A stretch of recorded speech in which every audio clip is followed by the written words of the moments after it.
নমস্কার। আজকে আমি বানাবো আমের চাটনি। তার জন্য আমি কয়েকটা আম নিয়ে নিয়েছি। এবার আমগুলিকে জলে ভালো করে ধুয়ে নেব। আম কাটার পর জলে ধুলে চলবে না, তার আগেই আমটাকে ভালো করে ধুয়ে নেব। দেখুন কতটা টাটকা আমটা, এখনো কিন্তু রস বের হচ্ছে। এরপর আমি আমের খোসাগুলো ছাড়িয়ে নেব। আমি এখানে 4টে আমের চাটনি বানাবো, তাই 4টে আমের খোসা ছাড়িয়ে নিচ্ছি।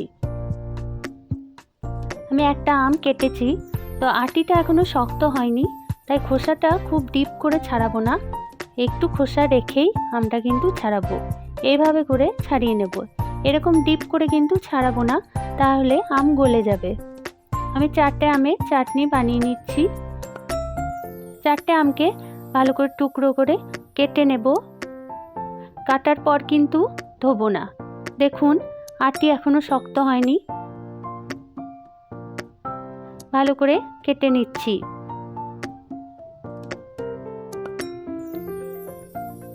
দেখেই বুঝতে পারছেন একদম শক্তই হয়নি। এই আমের চাটনি খেতে কিন্তু খুব ভাল লাগে। এই গরমে আমের চাটনির তো কোনো কথাই হবে না। এভাবে টুকরো করে কেটে নিচ্ছি। দেখুন এভাবে করে আমি সব আম কেটে নেব। এরপর দিয়ে দেব সামান্য পরিমাণ হলুদ আর সামান্য পরিমাণ লবণ। ভালোভাবে মেখে নেব, দিয়ে রোদে দিয়ে রাখবো প্রায় 1 ঘন্টার মতো। যেহেতু লবণ দিয়েছি তাই এর থেকে একটু জল বের হবে, আর জলটা শুকানোর জন্য আমি রোদ্দুরে কিছুক্ষণ রেখে দেব। রোদ্দুরে শুকিয়ে যাক, আর আমি এদিকে গ্যাসে একটা মশলা বানিয়ে নেব।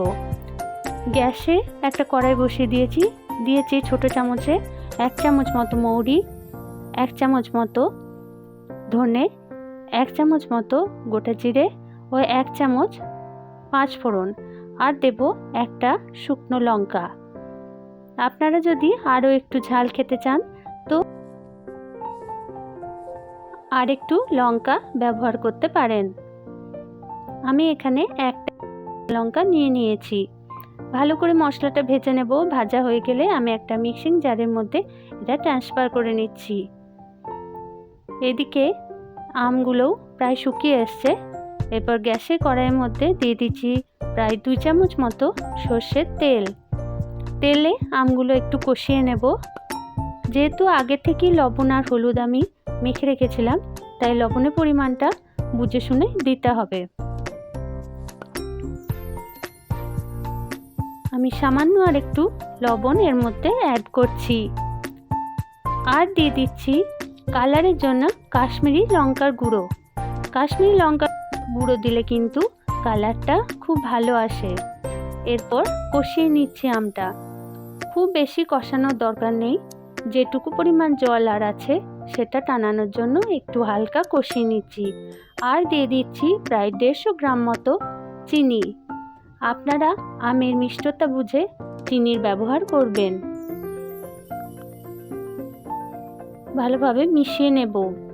এর মধ্যে কিন্তু কোনো জলের ব্যবহার করব না, একদমই লো ফ্লেমে এটা তৈরি করতে হবে।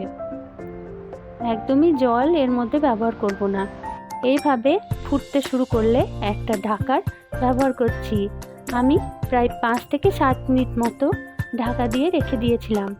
ঢাকা খুললাম।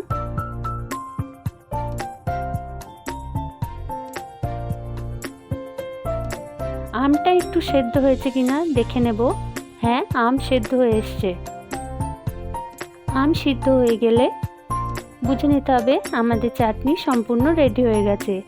এরপর আমি মিক্সিতে মশলাটা একটু ক্র্যাশ করে নেব। ভালো মিহি করার দরকার নেই। দেখুন চাটনি রেডি হয়ে গেছে। এরপর আমি উপর থেকে ভাজা মশলাটা এর মধ্যে দিয়ে দিচ্ছি। গ্যাসের ফ্লেমটা অফ করে ভাজা মশলাটা মিশিয়ে নেব। এইভাবে চাটনি বানিয়ে রাখলে অনেক দিন ভালো থাকে। আমার এই রান্নাটি যদি ভালো লেগে থাকে তো চ্যানেলটি সাবস্ক্রাইবের অনুরোধ রইল। দেখুন রেডি হয়ে গেছে চাটনি। গ্রীষ্মের দুপুরে অসাধারণ লাগে। বানিয়ে একবার খাবেন ও সকলকে খাওয়াবেন। ধন্যবাদ সকলকে। ভিডিওটি দেখার জন্য।